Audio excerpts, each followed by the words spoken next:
Olá pessoal, sejam muito bem-vindos a mais um vídeo aqui do canal 7 Marte.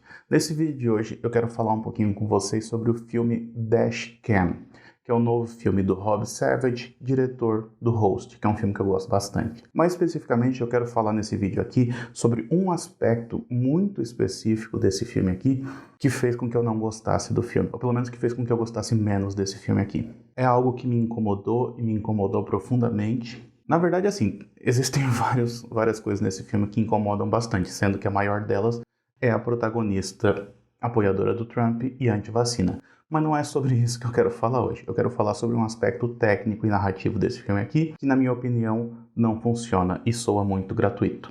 Vamos conversar um pouquinho sobre isso então?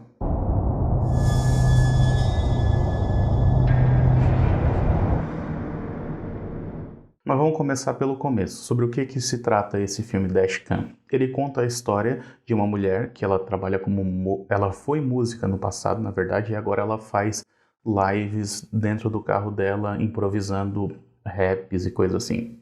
Mas aparentemente é isso que a protagonista, a Anne Hardy, costumava fazer. Então ela meio que interpreta uma versão de si mesma aqui nesse filme. E essa ideia de interpretar uma versão de si mesma já é por si só problemática, afinal, ela não é uma pessoa muito agradável de conviver. Isso a gente percebe logo de início. Apesar de ter sido lançado só agora, o filme ele foi rodado em 2020, então ele fala muito sobre esse ambiente que a gente estava vivendo nessa época, no qual a pandemia ainda estava acontecendo a todo vapor, na verdade ainda está até hoje, né? Só que naquela época foi quando começou a abrir os restaurantes, os shoppings e os aeroportos. E aí a Anne, que mora nos Estados Unidos, aproveita que abriram os aeroportos e vai até a Inglaterra para visitar um amigo dela que costumava tocar na banda junto com ela. Aparentemente ela nem avisa que ela está indo, tanto é que ela chega lá, ela meio que invade a casa dele e ela acorda ele com um tapa, o que diz muito sobre a personalidade dela.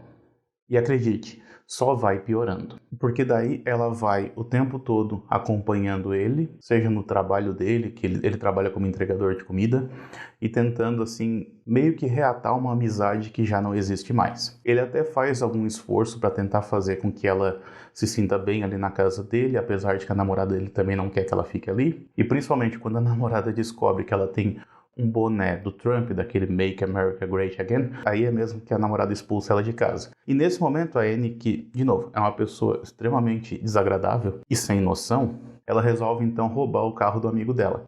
E aí, em certo momento, enquanto ela está dirigindo ali o carro do cara e fazendo as suas lives ao mesmo tempo, ela recebe uma chamada no telefone dele para fazer uma entrega. Ela resolve então ir até esse restaurante para fazer essa entrega para o cara não perder o emprego dele, digamos assim, como se ela tivesse preocupada muito com ele, né? Chegando lá, o restaurante é um lugar bem estranho porque ele está fechado, aparentemente não está funcionando, e ela encontra uma mulher mais velha que paga ela para levar uma senhora idosa já até um determinado endereço. A situação é bem bizarra, só que vai ficando cada vez mais estranha. E a Anne passa a ser perseguida por uma outra mulher que também está atrás dessa senhora mais velha. E a gente, a princípio, não sabe os motivos para isso. Eu não vou entrar em muito mais detalhe a respeito da trama, porque eu acho que uma das graças desse filme aqui é você ir tentando descobrir as coisas aos poucos, porém, eu devo dizer que não espere muitas explicações a respeito do que está acontecendo, porque o filme não oferece isso para vocês. O que o filme faz é tentar te surpreender o tempo todo, indo por caminhos inesperados, só que também por caminhos inexplicáveis. O que, assim, por si só, essa ideia de não querer explicar muita coisa não chega a ser necessariamente um problema. O Host, que é o filme anterior desse diretor aqui, também não explica muita coisa. Mas o Host, ele funciona dentro da proposta dele porque ele é contido. Esse filme aqui, ele tenta ser muito amplo, muito abrangente. E aí soa gratuito, porque parece que ele está atirando para tudo quanto é lado, sob a justificativa de que ele não precisa explicar nada do que ele está mostrando. E isso, para mim, é um problema. O outro problema, óbvio, é a protagonista, né? Porque ela é, como eu disse, uma pessoa insuportável. Então você ter que acompanhar ela durante a 1h20 do filme é quase uma tortura mesmo, sabe? Ela fica falando o tempo todo, porque ela tenta ficar interagindo com o público dela o tempo todo, e é insuportável.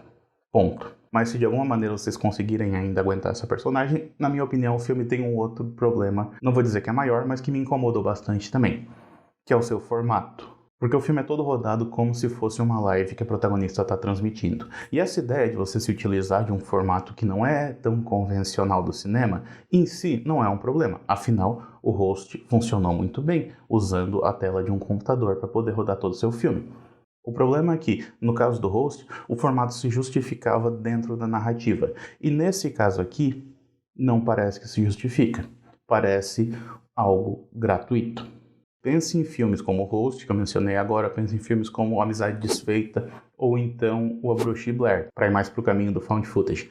Esses filmes precisavam ser feitos nesse formato para funcionar. Eles não teriam como funcionar de outra maneira. Eles precisavam daquilo. E isso é o que fez com que aquela linguagem, seja do found footage ou do desktop horror, que eu já falei aqui também, que ela florescesse tanto, porque esses filmes exploravam essas limitações da sua narrativa de uma maneira muito criativa. E eles criavam narrativas que precisavam ser feitas, ser rodadas daquela maneira. A inovação tecnológica, ela caminhava junto com a necessidade narrativa. Isso é ótimo.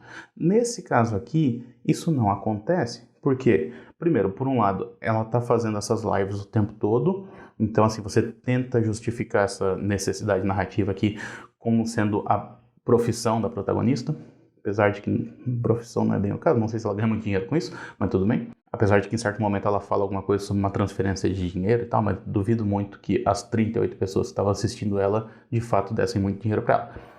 Em todo caso, a questão principal aqui é que o filme não depende desse formato para funcionar. Tanto é que o grande diferencial desse formato é o fato de que existem comentários que estão passando no canto da tela o tempo todo, que são os comentários das pessoas que estão assistindo a live. Porém, esse recurso não é um recurso narrativo porque ele não serve para nada no filme, ele não influencia em nada na história.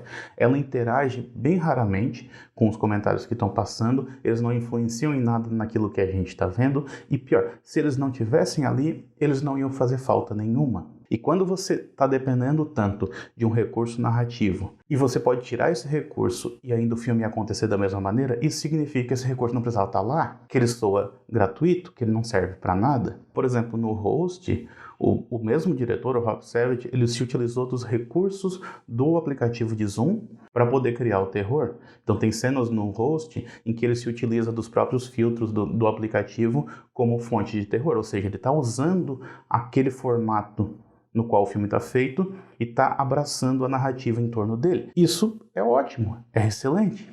O Dashcam não faz isso. O Dashcam, ele parece que está o tempo todo tentando chamar a atenção para si mesmo, como se ele estivesse falando assim, olha só como eu sou criativo, olha só o que eu consigo fazer com essa limitação narrativa que eu impus para mim mesmo. Só que você não precisava dessa limitação narrativa, não faz diferença para você, na verdade, não faz diferença para o público também. Então fica um negócio muito raso, muito vago. Ele cria essas limitações quase como um recurso preguiçoso para que ele não precise explicar muito da história que ele está contando.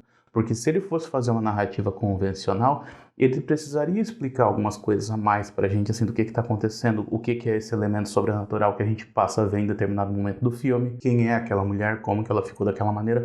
Nada disso é explicado no filme, porque ele opta por um recurso que exime ele da responsabilidade de fato, explicar. Só que, se ao menos o recurso se justificasse dentro do filme, aí tudo bem. Só que não se justifica, então, como eu disse, soa gratuito, soa vazio e, na minha opinião, chato. Porque chega um momento que eu fiquei irritado com aqueles comentários passando o tempo todo, sendo que eles não serviam para nada.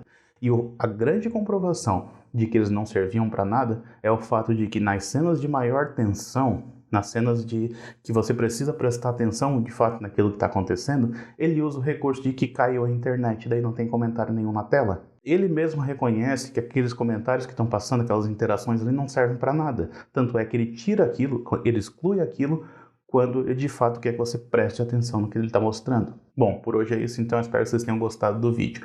Eu fiquei um pouquinho irritado, dá pra perceber, né? Mas é porque realmente esse filme me incomodou. Tanto é que, assim, me incomodou porque eu tive que ver ele 2 vezes, tá? Porque eu vi ele uma vez, logo que saiu, e eu revi recentemente porque eu participei do podcast do Horrorizadas, no qual eu conversei lá durante mais de 1 hora sobre esse filme. Então, se você ainda não se cansou de me ouvir falando mal sobre esse filme, ouça o podcast que vai estar linkado aqui embaixo também. Deixe sua opinião nos comentários, diz aí o que você achou desse filme, se você concorda com a minha opinião ou não tem problema se não concordar. Mas, pessoalmente, eu não gostei desse filme. A gente se vê na próxima então, até mais, tchau, tchau.